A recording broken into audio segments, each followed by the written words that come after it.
It wouldn't be a day in E3 week if more games were not announced, and that's what we're going over today. Not only did we get several new game announcements, but there's also seemingly a brand new E3 leak pointing to a brand new Rainbow Six PvE shooter and a Zelda-styled RPG coming from Ubisoft. We'll talk everything as far as the new games go. We've got Destroy All Humans. Yes, THQ Nordic's final announcement in terms of new game releases is a brand new Destroy All Humans. Rather, it is a remake, so they're probably gauging fan interest in how Destroy All Humans will do. It's gonna come at a pretty reasonable price, and much like SpongeBob Battle for Bikini Bottom, they're bringing back a pretty iconic game, so we'll talk that. Also, Toho Sky Arena developer Area Zero has announced Valkyrie of Phantasm, a brand new PlayStation 4 title. We'll go over that. Also announces the strategy game Immortal Realms Vampire Wars. That's also announced for the PlayStation 4. And Yooka-Laylee is getting a sequel in Yooka-Laylee and the Impossible Lair. That's coming to the PlayStation 4 in 2019. And again, as I mentioned at the top, Rainbow Six PvE and a Zelda-styled RPG probably gonna be announced at E3 from Ubisoft. We'll talk that at the end of this video, but first up, I want to go over all of the new game announcements. Destroy All Humans is coming back with a brand new remake coming from THQ Nordic, Black Forest Games, and Pandemic Studios. The game will be coming in 2020 and it'll be priced at $39.99. The cult classic returns terrorize the people of 1950s Earth in the role of the evil alien Crypto-137. Harvest DNA and bring down the US government in the remake of the legendary Alien Invasion action-adventure. Annihilate puny humans using an assortment of alien weaponry and psychic abilities. Reduce their cities to rubble with your flying saucer. One giant step on mankind. The game is already touting several different elements, including experience the evil side of a 50s alien invasion story. Discover why this game is considered one of the funniest ever created, faithfully rebuilt from scratch in new galactic glory. Enjoy Crypto's unique weaponry like the anal probe gun. Pose as pathetic humans to infiltrate their fragile democracy. Use psychokinesis to send enemies flying or bombard them with random objects. Freely traverse explorable cities from 50s America using your jetpack. Obliterate humanity's primitive architecture with your flying saucer.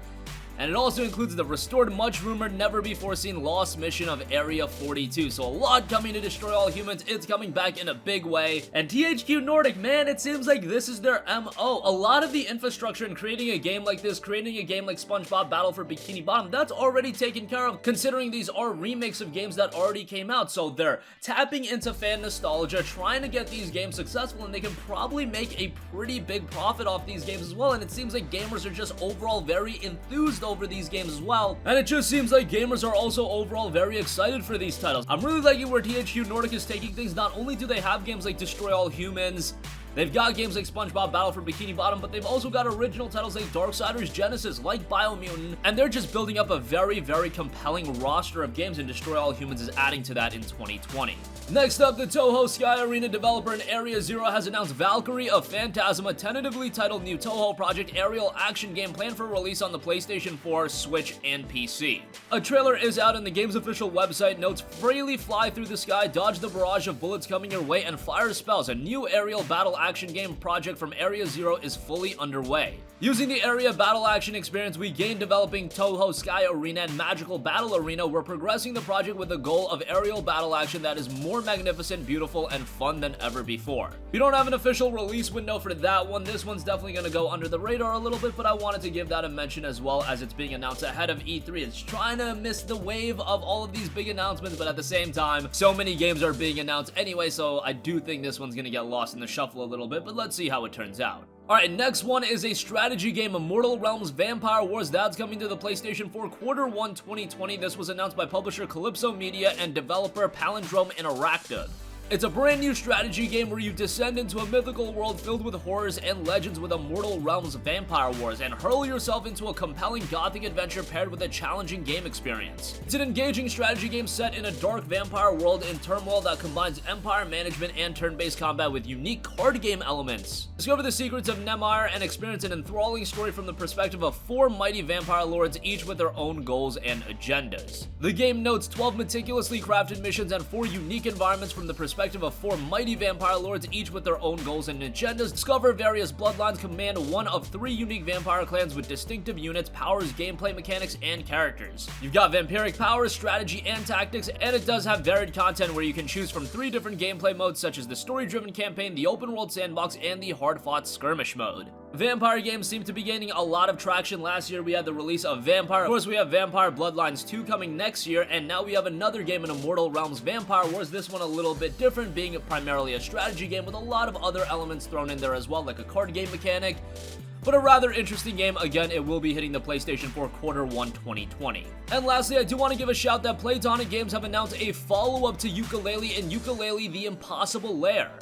That's been announced for the PlayStation 4, and it will be coming sometime this year. No official release date, but it will be launching both physically and digitally. It was noted in this new platforming adventure hybrid, Yuka and Laylee must combine their abilities to take on a series of challenging and vibrant 2.5D levels and explore and solve puzzles in a beautiful 3D overworld. It's on them to rescue Queen Phoebe's Royal Battalion Guard from each level as they size up Capital B's most dastardly challenge yet, the Impossible Lair. More information about the game is set to come at E3. The first Yooka-Laylee game was a very charming platformer, harkening back to games like Banjo-Kazooie. Although it did have its issues, it was a charming open-world platformer, and Playtonic Games, I think, did a pretty good job with it, although they definitely could have improved on it, and that's where the sequel comes in.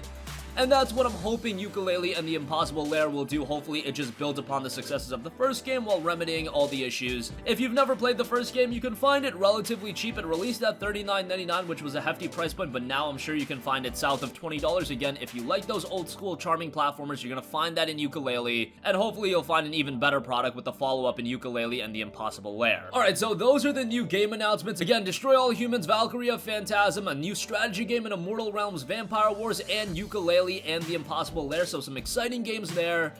And this is all ahead of E3, so just expect even bigger announcements when we actually roll into the E3 conferences and E3 week. It's gonna be a big week for new games. And that brings me to my next point. We know that Ubisoft is prepping up the announcement of a variety of different games. I was hoping for a brand new Splinter Cell, but it looks like that might not be happening, although it was noted by Twitter user Nebel, who's also been a reliable source of inside info in the past update. Rainbow Six Quarantine is a co-op PvE shooter that will be announced at Ubisoft's E3 2019. This was also noted by Jason Schreier of Kotaku, who said that the game is called Rainbow Six Quarantine, and it's reportedly a co-op PvE experience which pits players against an alien threat. The game was said to have begun as Pioneer, the space exploration game first teased in Watch Dogs 2, but now it evolved to a brand new Rainbow Six title. How this is going to turn out, we'll find out more at E3. But Jason Schreier also talked about another game called Orpheus, and he noted that that game had some similarities to Zelda: The Breath of the Wild, but he noted on Twitter, quote, "Apologies folks, I misspoke on this week's split-screen E3 extravaganza. The rumored Orpheus project I mentioned is a small-scoped RPG, not an action-adventure title. The Breath of the Wild comparison is art style only, not gameplay." That's a very interesting note as well. Again, I think Ubisoft is going to come out of E3 with one of the more compelling press conferences, and that says a lot because I'm excited for the Microsoft show and the other conferences, and Ubisoft usually isn't one of the standout publishers. However, they've done pretty well recently, and it was even noted that Assassin's Creed Odyssey might get a major update announced in the pre-show of the conference, not even in the main conference, and that would be some sort of community-created content, so that would be really cool, but that would just be in the pre-show.